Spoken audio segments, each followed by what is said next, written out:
Today on Nemology, we sit down with a guest whose story feels like it was written for a movie. A Colombian-born creator who grew up in New York, survived a traumatic childhood, worked every humble job imaginable, and still managed to turn resilience into his superpower. From walking into a Miss Universe rehearsal, offering to clean makeup brushes, to becoming the global creative director of Miss Universe. Andrés Cabrera's journey is nothing short of extraordinary. He built MUBA Cosmetics from absolutely nothing, literally overnight. And today, he's also a partner in the Miss Universe Cosmetics. He leads a global production across multiple countries and has created a worldwide community of over 390 artists whose lives he's helped transform. This episode is about purpose, about surviving the darkest moments, about trusting the flow, betting on yourself, and turning pain into legacy. This is one of the most inspiring, raw, and human stories we've ever had on the podcast. Welcome to Nemology. Andrés Felipe, Yes. my man, welcome to the show. Thank you. Thank you for having me. It's such an honor. Dude, you are a very interesting person and probably the most interesting person that I met at the last event. We met at a paddle event. We were sponsoring. You went there for some networking. And you told me something that is insane to hear because the synchronicity of it was pretty funny. My wife wanted to watch an old school movie, and we watched Sandra Bullock in Miss Congeniality. Of course. And then the next day I meet you, and you're the creative director for Miss Universe. Yes, I am. Yeah. So how does someone become that? What's the origin story? What's the whole ride to you getting there? Bro, it has been it's been a roller coaster of emotions. It's really nice when people are just realizing that you're the creative director for Miss Universe, and they're like, "Oh, congrats! You're so talented." But I'm like, it's more than talent. It's there's a lot that goes behind all of that effort, and it's just consistency, trying to make the right decisions every day, and crying and crying and crying a lot, Yeah. and making sure and teaching your own self that there's no way of going back. It's you just need to move forward. You gotta burn the boats. Of course, of course. And how did I started? Everything started. I've never been a fan of Miss Universe Yeah. or any pageants. I'm not even a fan of football, just like every other Colombian. I'm Colombian because of my parents, but I grew up in New York and moved to Miami when I was around 22 years old. But I've never been a fan of pageants. My friend in Miami, 2014, he's just like, oh, there's rehearsals for Miss Universe, and Miss Universe is going to be in Miami, Hollywood. At that time, it was under Trump. He was the owner, so he created all of the production, and I was just like, okay, let's go watch the rehearsal. I didn't care. I was just not doing anything at that time. I just went there with my friend. Um, and I didn't care about the girls. I just cared about the whole production that was just going, and they were just putting up the lights, and then everyone was just constructing the stage for this show, and I was just like, I want to be part of that. Yeah. I want to be part of that, but how? How do I become part of that? Well, my career actually is I'm a dancer. I did theater in New York. I'm a professional dancer, but doing my own makeup for the characters that I needed to. Right. That's how I fell in love with makeup. I never went to a class. Wow. I never went to school. I never graduated it. I hated the school. I just since I have common sense, I was just like, this system is not for me. This is Yeah. just for someone that wants to be a doctor or a lawyer or something like that. But if I'm creative and if I'm an artist, I don't need to be in school. So I became a dancer. I did theater, doing my own makeup to be on stage. That's how I fell in love with everything that's behind the scenes and backstage. Wow. And that happened 2014. I went to that rehearsal for Miss Universe, and I want to be part of that. How? I know a little makeup. That's the only thing that I know. Let me just knock on the door and be like, hey, do you need an assistant? I can just clean your brushes, bring your coffee. Let me just be humble and do that. Yeah. And I'll just find my way up in there. I did that. His name was Osvaldo Perez at that time. He was the sponsor for Miss Universe at that year. It was OP Makeup Studio, because at Miss Universe everybody's a sponsor. And at that year it was OP Makeup Studio. His name was Osvaldo, like I said, and he was just like, "Do you know how to do makeup?" I'm like, "No, but I'll clean your brushes, and I'm sure you need an assistant." He's like, "Okay, I'll let you know." He called me a week after. He's like, "You need to be in Vegas, um, this date." I'm like, "Okay, cool. I'll be over there." But at that time, I was living in Chicago, Yeah. and I was just like starting my life from scratch over there, and I didn't have the money to fly it into. It's funny to remember that, because now I do have the income to try to do all of this stuff, but at that time I was just like, where am I gonna find the money? Yeah. And all of my family gave chip in into like $20 to buy my ticket. I got there. Supposedly they were gonna give me the hotel. I arrived in Vegas and nobody answered me. I had to go into a motel, very cheap a motel, Yeah. and stay there until they give me more information about itinerary. They never called me, so I bought my other ticket to go back to Chicago. Fuck. And 2 hours before going to the airport, I got that email. He's like, "Hey, you need to be at 5 in the main in 5 a.m. in Hollywood. Hollywood, this hotel in Vegas. It's called Hollywood something." And I was just like, ah, damn. I got there. I felt so small. I'm not really a makeup artist. I'm just here trying to find my way up. But let me just see what's going to happen. Osvaldo, he was just like, I don't really need an assistant because we have waiters here. We have everyone. I'm just going to put you to do makeup and just go slow and do your own. I was like, okay, fine. At that time, Philippines was the candidate, Miss Philippines. She was the first one that sat on my chair. She was the winner at that year. She sat on my chair. I didn't know who she was. I didn't care about girls, and I was just like, okay, let me start doing my makeup. I was just so focused and making sure I was doing the right thing. And at that time, the girls, they're like sharks. They're just going around all of the 60 makeup and hairstylists that we have Yeah. on the floor, and they're just looking who does it the best. I was just focused doing my own thing. All of a sudden, I look back and I have like 12 girls waiting for me, and I'm like, Shed, I must be doing something great. Anyway, that's how my journey at Miss Universe started as a makeup artist. Then he really loved my leadership, and then he hired me as the director for makeup and hair. Then the sponsorship, him as a makeup line had to go away. No more OP Makeup Studio. I was just in the limbo. I was just like, what am I gonna do? I'm part of this, but he's no longer part of Miss Universe, and I want to be part of Miss Universe.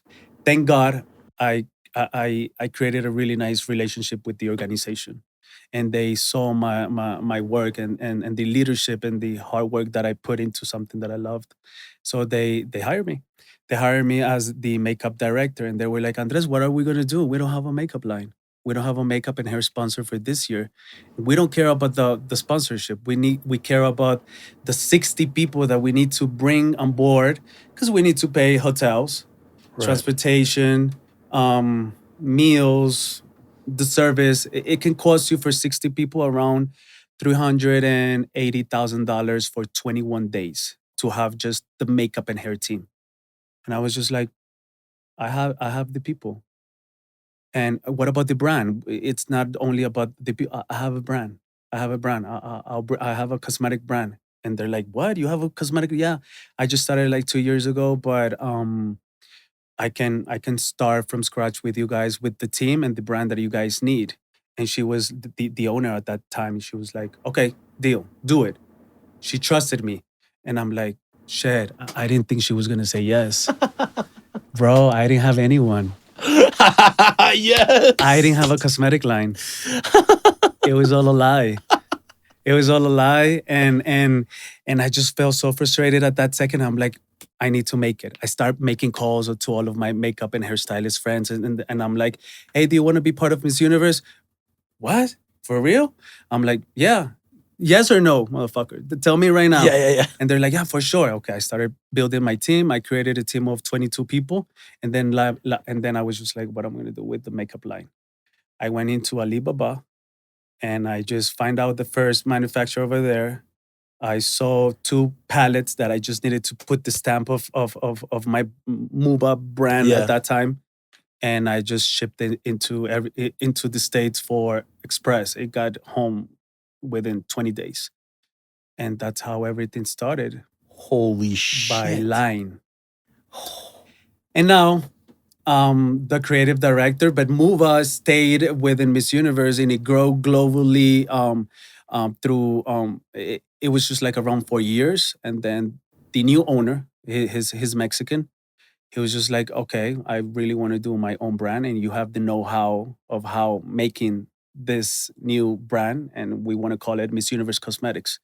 You take the leadership and you're going to be our partner. So I'm a partner with Miss Universe organization for Miss Universe Cosmetics. Wow. And now MUBA, which is my own brand and I own 100%, is just doing other things, just such as New York Fashion Week, Tokyo Fashion Week, Colombia Moda here in Colombia, Premios Juventud, Latin Grammy, and for Miss Universe Cosmetics, which I own a percentage, we're just focusing On them. in Yeah. on pageantry. Yeah. Holy shit, dude. And you were gonna go back to Chicago, and 2 hours before the flight, they message you. Yeah, and this is what I tell everyone: just don't think too much. Just go with the flow. If you're doing the right thing, if everything's coming from a positive part, it's just gonna be the right thing for you. And Yeah. just go with the flow. Just don't think too much. Just make sure you have that fire within you to keep moving forward and have that positive mind instead of just whining for everything that's happening to you. I feel like problems are good. Yeah. Problems are important to have because you learn from them.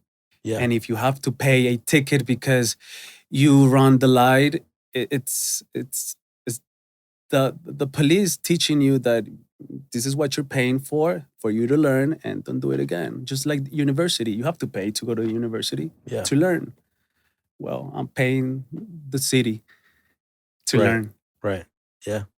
My God, man, that is very, very intense. So now, how many years have you been the creative director there? And what would you say, like, what does your day-to-day look like? How much time and energy is spent on that? And um, is it more like, when the pageant is on, that's when you're extremely busy, and then the rest of the time you can kind of relax, or is there other things that you have to do kind of in the off season, whatever you want to call it? Well, with Miss Universe, I've been already with them since 6 to 7 years ago, building up my title.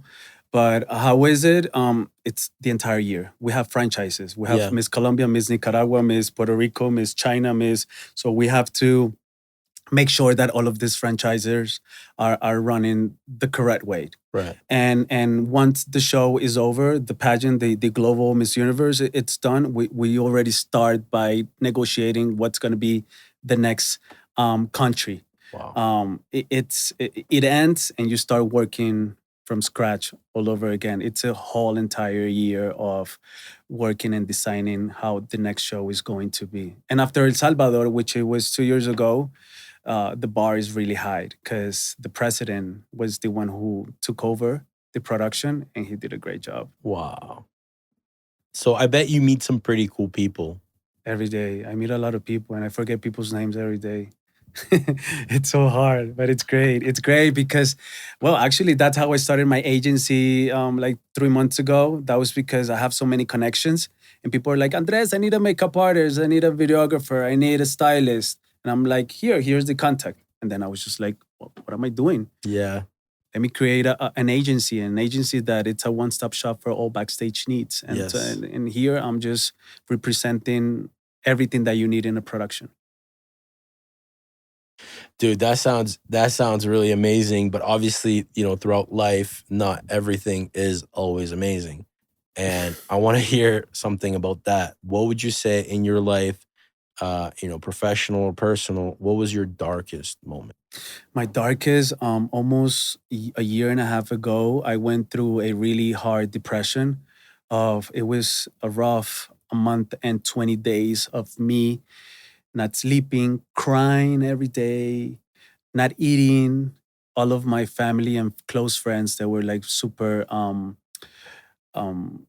they thought I was just gonna make a really a hard decision about suicide, and it's something that went through my mind as well. But it was a really dark moment because of my everyday life, traveling every fucking week, going to these luxurious hotels, meeting new people, going to all of these different clubs in different countries.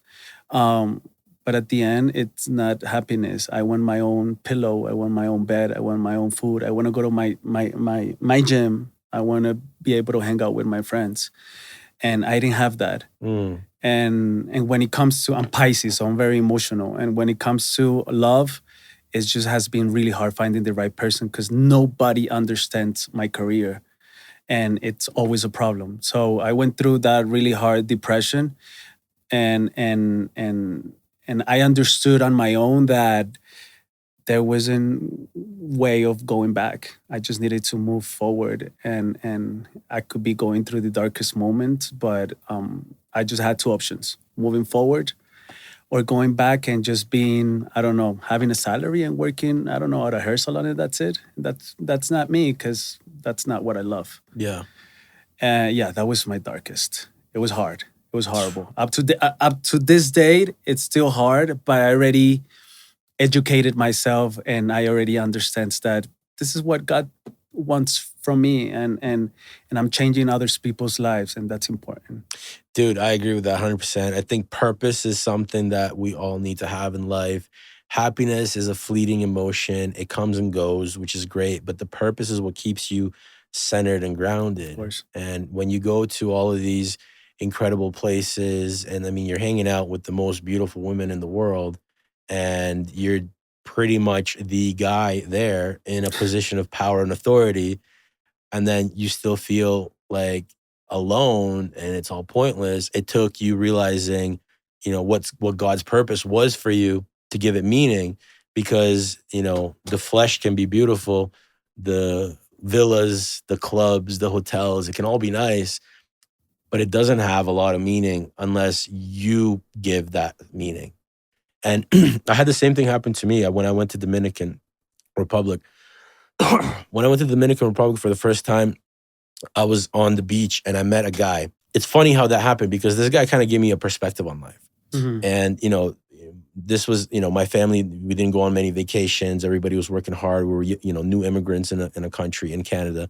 And everything was about, how do we get ahead? How do we, pay off the house? How do you pay off the loans? How do you, just figure out a way to catch up from having lost an entire decade in Yugoslavia, being in the war, being in all that.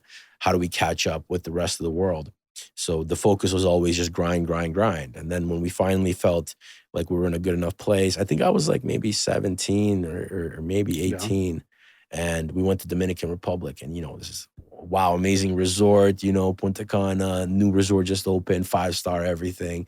And we're like, wow. And I went there, and I went for the first 3 days. It was great, just party, drinking, girls, incredible. And then when I had like too many hangovers and I couldn't drink anymore, I started to just be sober. And then by the 5th day, I was like, this is the point of life. This is what people work, 350 days a year, super hard, so they can come for 15 days here and just destroy yourself with alcohol. What the fuck? Like, this doesn't make sense. Like, what is the point of this shit? Like, this is what life is supposed to be about. And I was walking on the beach, and I was smoking a cigar, and I went and I just kind of sat on the steps of like this little house where they were renting out those like parasailing and boats and Hmm. and toys and stuff. And this like silver fox gentleman comes up. Like this guy looks like out of a fucking movie, like slick back hair, a little bit of black and gray and white, you know, just like nice shirt, silk, just the most gangster looking guy. And he's like, hey, you got a light? And he's smoking a cigar too. I'm like, yeah. So I give him a light. He sits down. He's like, man, how's your vacation? You know, how's it going? I'm like, dude, everything's, you know, actually, you know, it's bullshit. He's like, what's going on? I'm like, man, this is fucking stupid. You know, like I'm on vacation here, but I'm not happy. I'm not understanding this. Like, I don't get it. He's like, where were you from? I'm like, oh, Canada. He's like, oh man, I was in Canada too. I'm like, really? What were you doing there? He's like, well, I had a snow cleaning company. In the winter, I had a landscaping company in the summer, and that's what I did. You know, he was in Edmonton, so there's a lot of snow, and then in the summer you're doing landscaping. So he made a good amount of money, and he's like, but I wasn't happy, man. I wasn't happy doing that. You know, I had all the money in the world, I had everything I wanted, but I couldn't find my own peace, my own purpose. And I love surfing. I fucking hate snow, and there's nowhere to surf in Edmonton. So I came here. I'm like, so what did you just packed everything up, sold it, and came here? He's like, yeah, man, and this is kind of like what you were saying, like just go with the flow, just let it go. He's like, I just came here. I bought this house. This is actually my house. I turned back. I'm like, what? This is your house? I thought this was like the place you rent the stuff. He's like, well, it is, but look in the back. And the house just keeps going like for fucking Huge. ever. And that's his house. So I'm like, so what happened here? He's like, well, you know, I came to Dominican. This is like the best beach for surfing. It's awesome. And there wasn't a lot of this stuff built back then. So, you know, I got a pretty good deal on all this land. I'm like, what land? He's like, well, like all of this land. Where you were standing. Where I was standing. And I'm like, but this is all the hotel's land. He's like, well, yeah, they bought it from me. I'm like, what? And there's like mega fucking hotels. Like, you know, Punta Cana, it's fucking huge. Huge. He owned 7 miles of the fucking coastline when he got there. Bought everything. And the hotels, when they came to prospect, they saw how amazing the beach was. And they're like, we got to build hotels here. So they did. And they kept buying it from him. So he's like, you know, I've kind of like enjoyed being in the center of this because it's kind of like, you know, I'm always on vacation, but not really. And for me in the morning, it's important that I, 5 a.m. I can go hit the waves. And that's what I really wanted out of life. And I'm like, oh, that's crazy. But why are these guys working out of your house?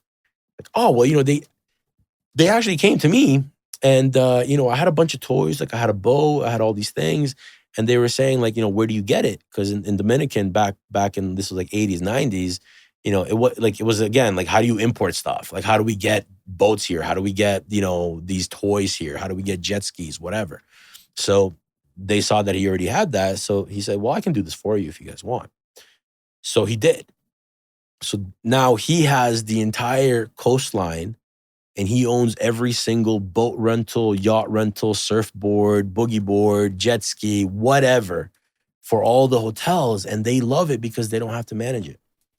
So they just say, hey, send your representative here. When we got there, the concierge guy says, what do you want to do on your trip?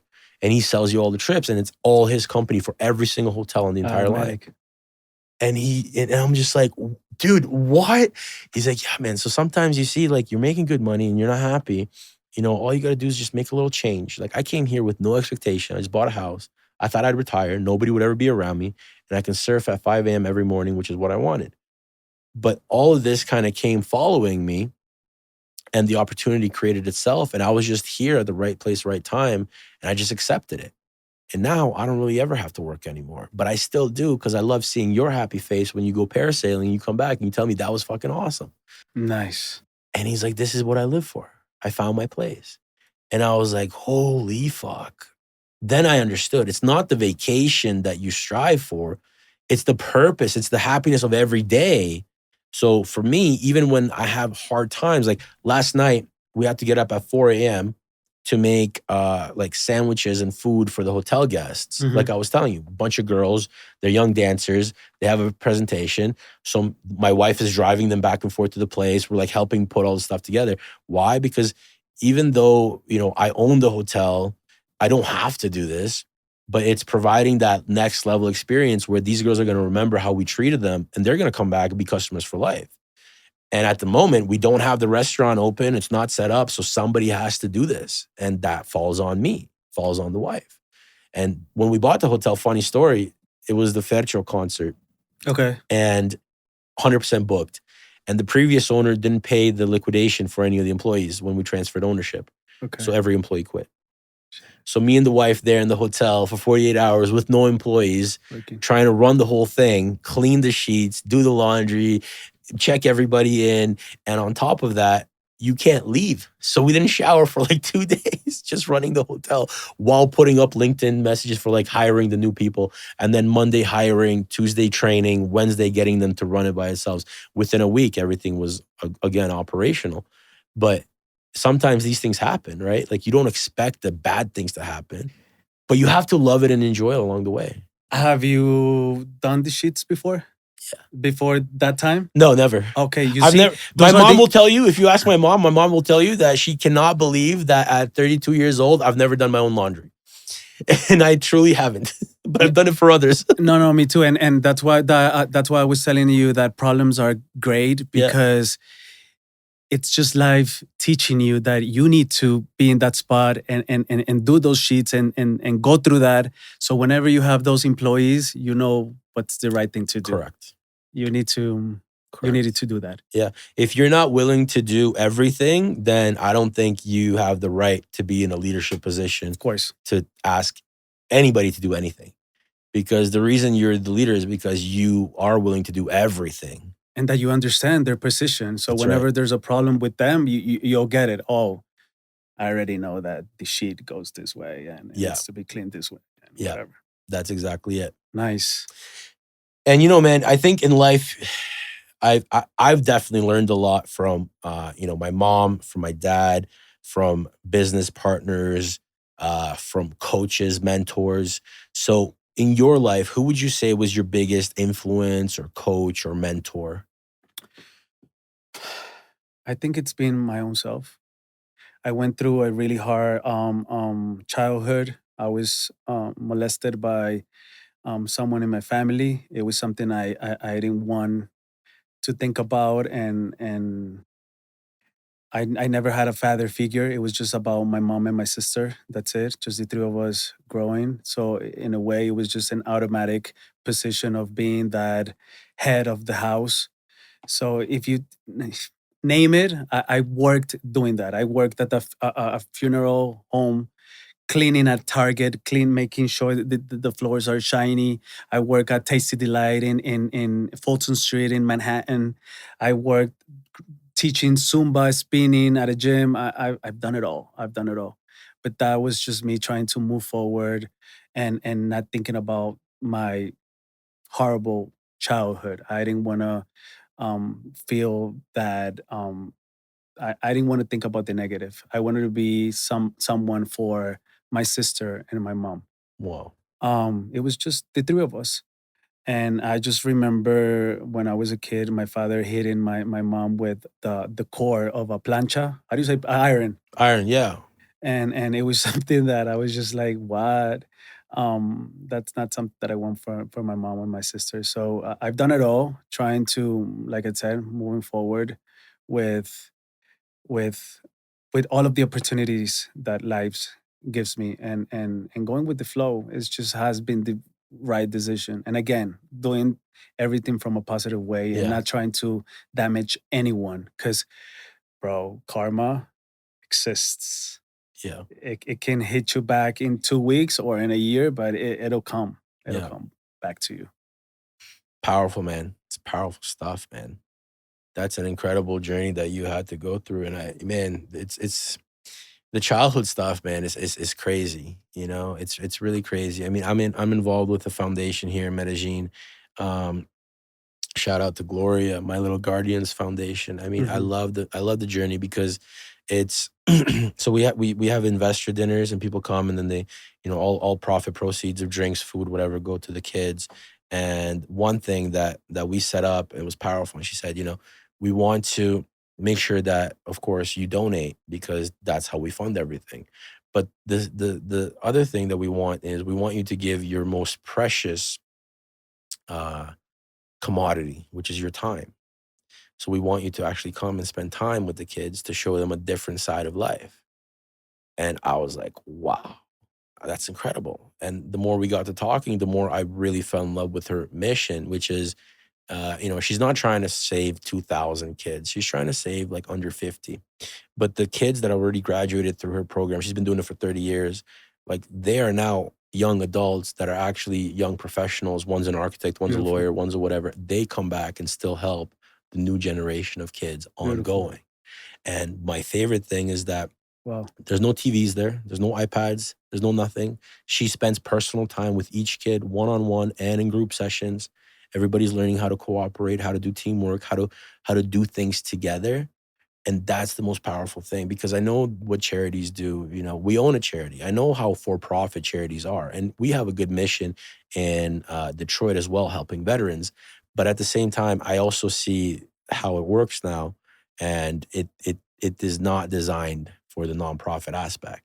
And Red Cross, one of the biggest ones in the world. I mean, 92% of all of their donations go to pay for the marketing and staff of Red Cross. Mm-hmm. Only 8% is actually given to the people. I know. Only 8%. And I was actually a child in a refugee camp. I was malnourished. We had 3 square meals a day, bullshit food, canned food, disgusting. And I was anemic, low blood iron, malnourished, like basically on the way to death. Until I got out and got treated. But how is it possible that a multi-billion-dollar company like that, this is the help that you're providing? Like, you don't understand basic nutrition for children, really?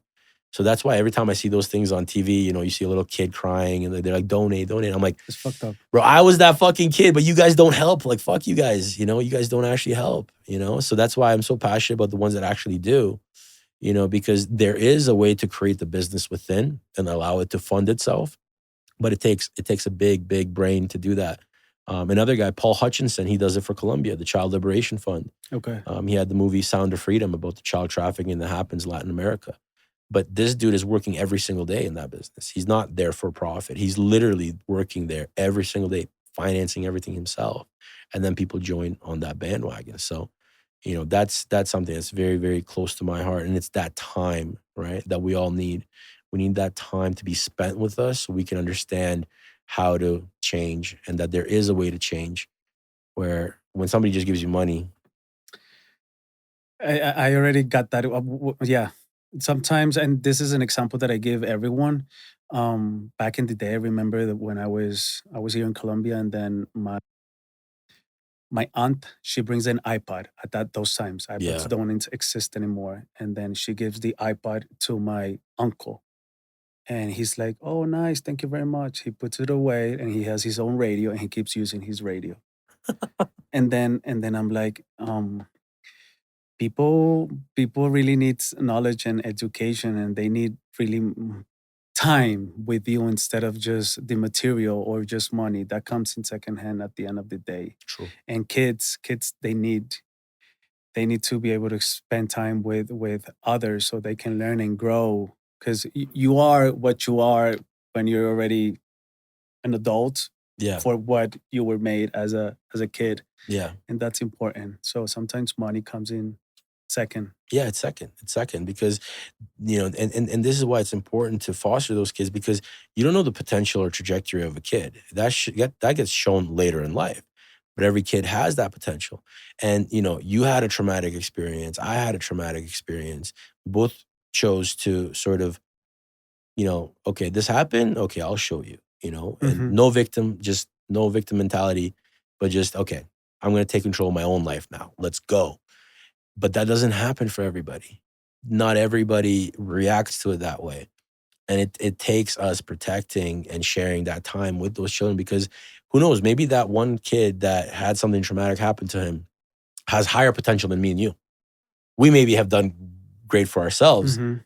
but maybe that guy can do something great for the world, right? And it takes him being helped and cared for to change that trajectory. Yes. Because not everybody's a warrior. I know from the beginning, I was born as a warrior, and I know the strengths and weaknesses that come with that. Some of the weaknesses are I'm always fighting everything, right? I'm always going to war. Something happens, boom, let's go to war, right? Which always helped me, right? But now it's like I have to come and evolve and understand that I'm not a soldier. I don't have to be the warrior anymore. I have to think differently about how things work. And this is like the new evolution of me and my journey. But not everybody's like that. because for them to become that warrior, they lose the essence of themselves. So Yeah, it's so hard to think that way. It's so hard to understand that not everybody has the same mentality as you, but you keep moving forward and trying to teach the world the right thing and yeah, going with the flow. man, what would you say in your life was your biggest mistake? My biggest mistake, um, maybe giving so much to people. I'm that kind of person that I fell in love with you for whatever reason, and I just want you to be part of my business, my world, my community. And at last, they just take it for granted, and they Yeah, just don't get it. And fuck. I'm still making the fucking same mistake every day, and it's hard. And actually, I have my friend here, Kelly. She tells me every day. She's like, "Who do you have now in your life?" I'm like, "No, no one." And it's the wrong thing. I'm always giving the opportunity to people that doesn't deserve it, and they don't see the vision. Yeah, They don't really see the opportunity, and it's whack. yeah. It's really disappointing, and I hate feeling disappointing. Mm. Dude, that's heavy, man. I feel the same way, brother. I honestly do, because I'm the same way. I do everything for the camaraderie, for the community, for the fun, for the friendship. Because it's lonely at the top. You can go succeed, but the first thing you want to do is you want to like share with your friends. Yeah. You want to tell your family. You want to. And sometimes it's not only about sharing, it's also that I understood that a war, it's never going to be victorious with 5 people. Yeah, It has to be a group. a group. Yeah, And so I just want to be able to grow with the people that has the same mentality and vision as I do, and let's all grow together. I don't want to be a millionaire. I want to be. Have you seen Coco, the movie? no, The kids movie Coco. You'll see it. I'll send you the link. yeah, I just want to be able to die, and I want to be remembered as someone that did something great for others. yeah. And I know I'm in the right path, because something that maybe you might not know, and so you guys can know as well. I teach classes. Thanks to Miss Universe and the opportunity and the platform that they're giving me, I go to different countries. I teach around 12 to 18 countries a year. I go teach a class, a makeup class. It was a technique that I created. It's called the Miss Universe look. I come in with a model. I teach the class. People take notes. Then they come in with their own models. They have to recreate what I did, Wow. and it could be 100, 150 people. And whoever does it best, they move forward to the next filter. Next filter, it's hair. So from 100 people, the next filter is 50 people. They do hair. The best doing hair, they move to interview with me, which is 25. It's an interview. I want to know who you are, because for me, energy is very important. I'm going to be dealing with you the entire year in different platforms, which we have to invest over Wow. 21 days together. It's not Yeah. just a gig of a day. No, it's a whole week. Miss Universe is 21 days, all of us together. So you do the interview, and then there's one winner. Whoever wins, they join my company. And if you join the company as someone that doesn't have the resources or the connections, or never been at a platform that it's worldwide renowned, all of the sudden they're big in their cities.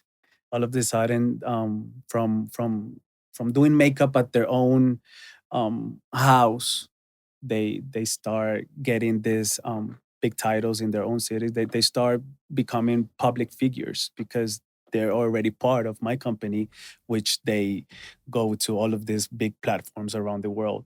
So it's beautiful because I'm not just giving the opportunity to all of these big makeup and hairstylists that have big followers and big egos at the end of the day, big personalities, which I don't want. I'm giving the opportunity to people that are starting from scratch. And I Hmm. know because I've been there, You've been there. You've and been it's there. Yeah. hard. It's fucking hard.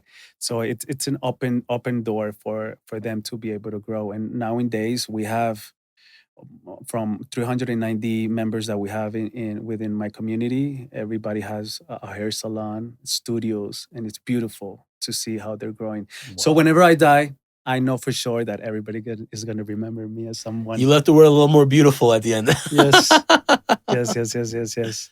Amazing, dude. Dude, that wow.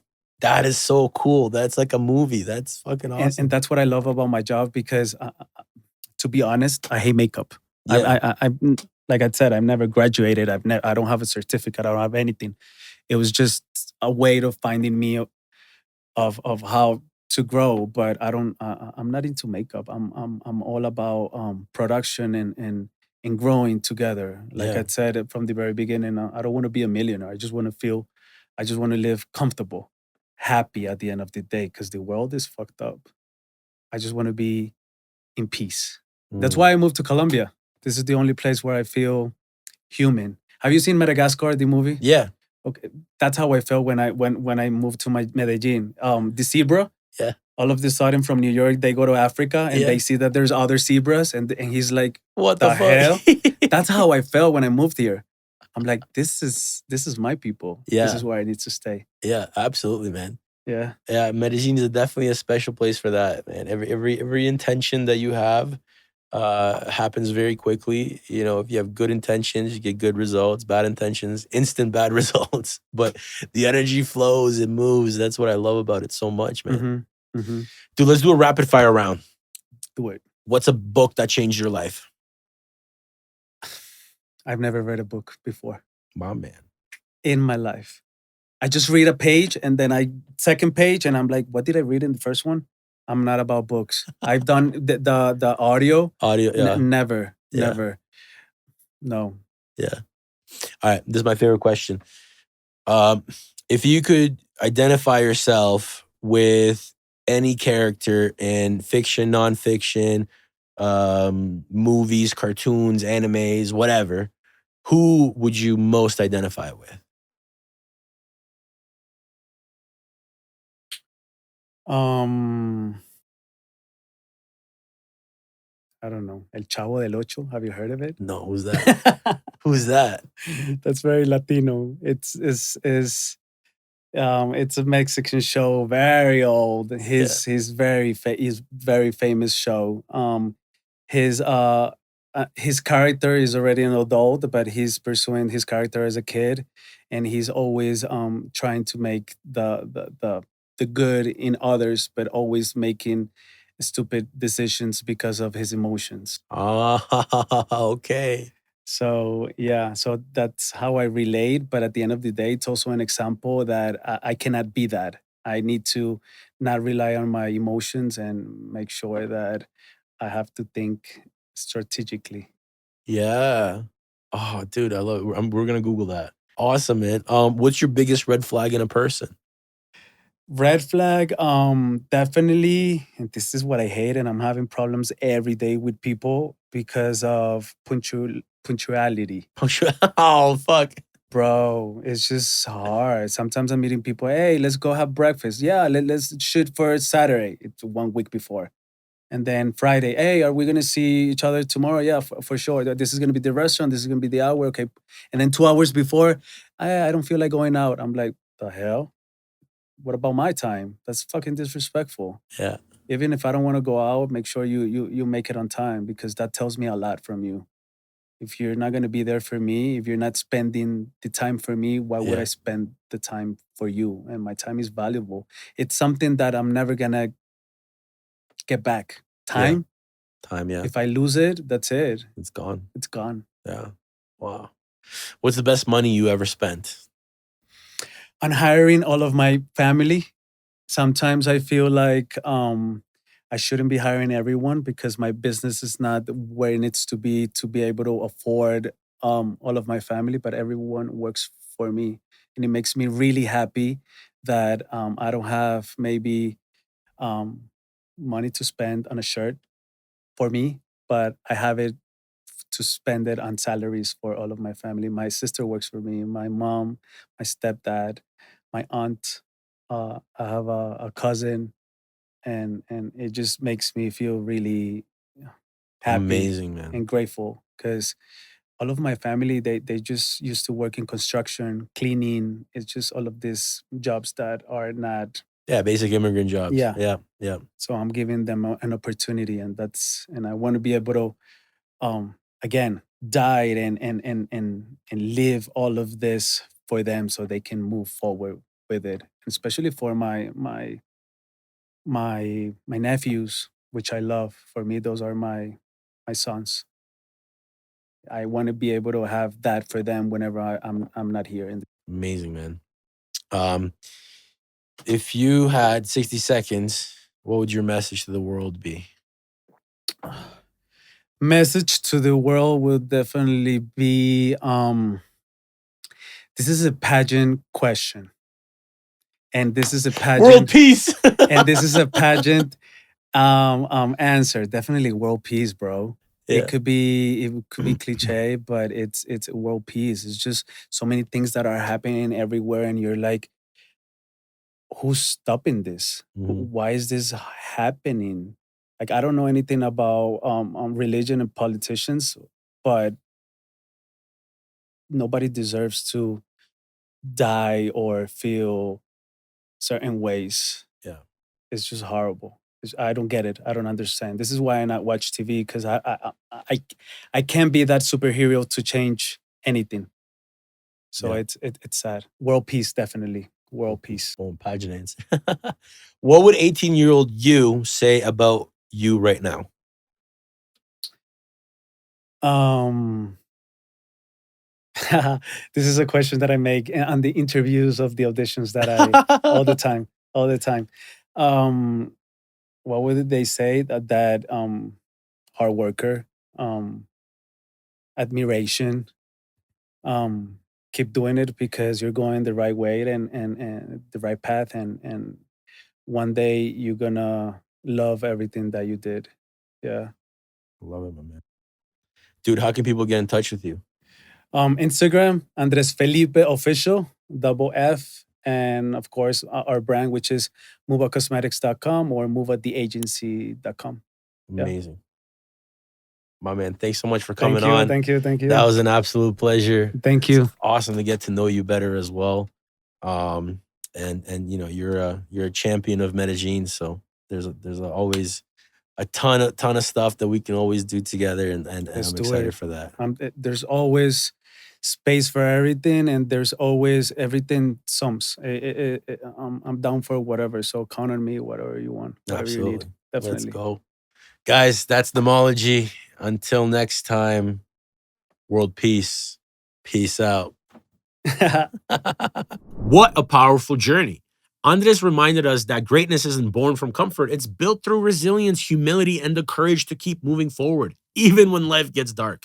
From surviving hardships to building global brands to creating opportunities for hundreds of artists around the world, his story is a reminder that purpose is what truly carries us, not fame, not success, and not applause, but purpose. Thank you for tuning into Nemology. If this episode brought you value, share it with someone who needs to hear it. Leave us a review and stay connected. We've got more incredible stories coming your way. Until next time, this is Nemology.